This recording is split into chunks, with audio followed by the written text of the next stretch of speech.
G'day trendsetters, welcome to the next episode of Ask the Gravel Cyclist Crew a Question.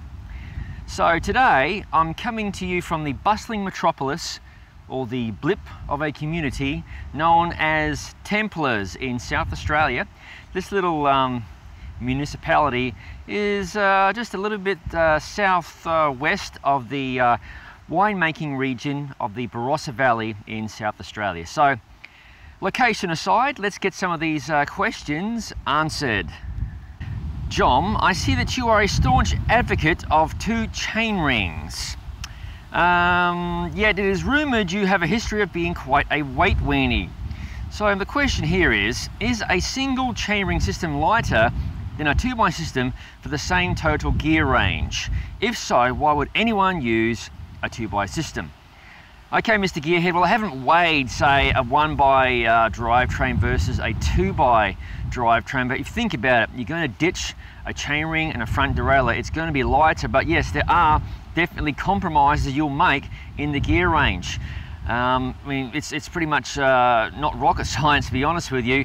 When you need lower gears for climbing on a single chainring, you're going to have bigger cogs and bigger gaps. Now, you can also achieve the similar range on, say, a 2x with some smaller cogs on the back and closer jumps because you've got two chainrings. So it's pretty simple, but honestly, it's personal choice. Some people swear by 1xs and some people like myself just love 2xs. So if it comes down to grams, honestly, I think you're kind of fooling yourself, because on a gravel road, when you're crawling along, those 300 grams or whatever it might be don't really make an ounce of difference. You're better off just going to the bathroom before the ride, or concentrating on some dietary discipline. Thanks for your question. This question comes to us from Ed of Evans, Georgia. His question is, if a bike can accommodate 700C by 40mm tyres and 650B by 2.1 inch tyres, what are the best applications of each option and when do you personally use them? So Ed, for 650B, I haven't actually raced on that wheel size, but I like to use it for, say, if I'm going to do a fun ride where there might be some single track involved. I can run, generally a wider tyre, like a 47mm, something like that. Maybe not as wide as a 2.1. And with some of the bikes that accept the 700C, now it will depend on the chainstay, room around the tyre, you can often fit a bigger tyre than, say, a 40mm.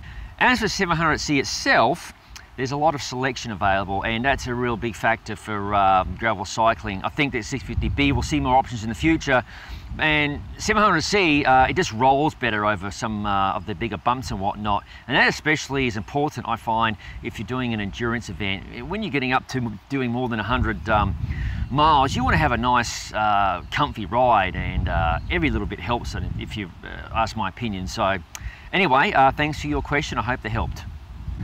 This question comes to us from Ilya in the UK via Russia. His question is, John, one of the appealing features of gravel events is their location away from cars, cities, etc. Of course, that means most of them are truly in the boonies. As you can see today, I'm in the boonies, no one's out here. This is farmland pretty much. From your videos, I've seen that you use a Garmin device. This one here, actually. It's a Garmin 800. More and more options are available. So what are the ideal features of a GPS? Standalone maps, let me see, smartphone connecting, screen size, mapping abilities, battery life, sync method, user features, etc. Is your Garmin exactly what you want, or would you suggest some additional features to Garmin or other manufacturers? That's a very good question, actually. So I said I use the Garmin 800. It's quite an old machine now. It's been superseded by the 1000 and the 1100.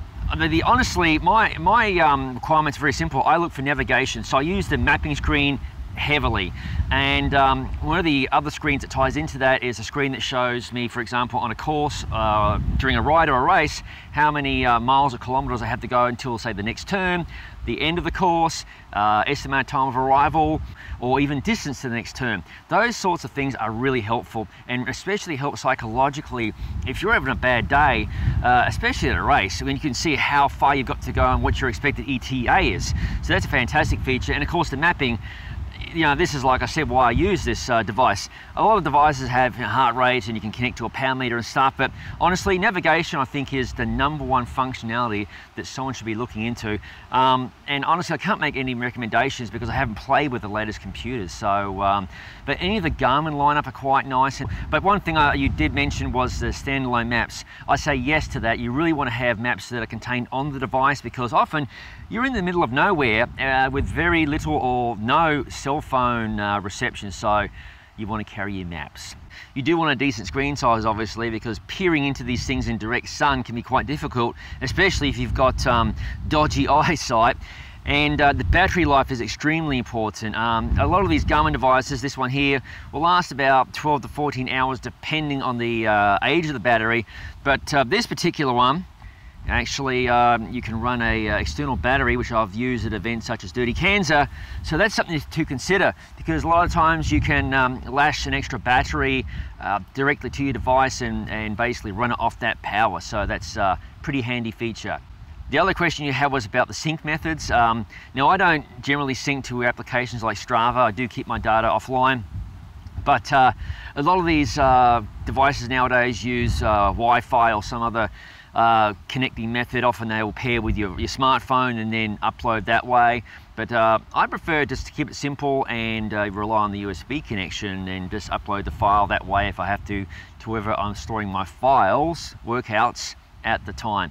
Anyway, thanks for your question. I hope this has helped. This question comes to us from Mike in the UK, now residing in South Carolina. He writes, "Hi John, I hope I find you well, mate." You have. I'm here in the middle of nowhere in South Australia. And he writes here, just a quick question. "I want to build my own gravel bike. What standalone frame would you recommend?" Mike, so I've reviewed quite a few bikes, obviously, on the Gravel Cyclist website. Honestly, I think that titanium is the way to go for a frame if you're looking for own the frame a long time. It's very resilient, it's got a great rider qualities, they look good, and most of them are unpainted, so you don't have to worry about chips and that sort of thing to your paint job. Now, speaking of titanium, this bike right here, it is actually painted on the titanium. It's the T-Labs X3. It's a bike I'm reviewing for myself and BikeRumor.com. But anyway, another company to consider is anything by Linsky. The Pro GR is a bike I've pretty much finished reviewing, and also the GR260. The GR260 is a fantastic bike, and you can check out my review on gravelcyclist.com. But like I said, titanium is really a material that I really do like a lot, and it's one you should consider. Thanks for your question. This question comes to us from Rafael in Miami, Florida, and his question is there any problem if you switch from one set of wheels, one which would have center lock disc rotors and the other which would have 6-bolt disc rotors? He's asking because he's looking for a second pair of wheels in order to have one for gravel and one for pavement. So his okay, so to answer that question, no, you won't have a problem at all, Rafael. Basically, those are two different methods of attaching a rotor to a wheel. And when you've got the wheel installed into the bike, it fits in the same place. Now you might have a little bit of rotor rub. Let's not kid ourselves here when you swap wheels. But generally speaking, you won't have any problems. There's no misalignment, that sort of thing, no major misalignment. So you'll be able to swap wheels with 6-bolt and center lock without any problem between that bike or any other bikes you have in the future. So thanks for your question. This question is from Eric in Quebec, Canada. It's quite cold there right now, isn't it, Eric? Anyway, his question is, has the Rockshox RS-1 fork ever been brought about for gravel bikes? I can't seem to find any articles or information anywhere, or to see if anyone has tried it. To answer your question there, Eric, the RS-1 is actually a mountain bike fork. It has quite a bit of travel. And I mean, sure, you could probably make a drop bar mountain bike with that fork, but no, it's not a product meant for a gravel bike, as it is because of the, what's the word I'm trying to think of here? The center to crown, I think, I've forgotten now, forgive me. But anyway, it would significantly raise the front end of the bike on a gravel bike, so it's not really something suitable. You're better off looking at the Eastern AX fork or the Lauf grit fork. That would be It's something preferable, and it would definitely work with your bicycle, assuming you've got a compatible head tube, of course. So be sure to look into that before you purchase. Thanks for your question.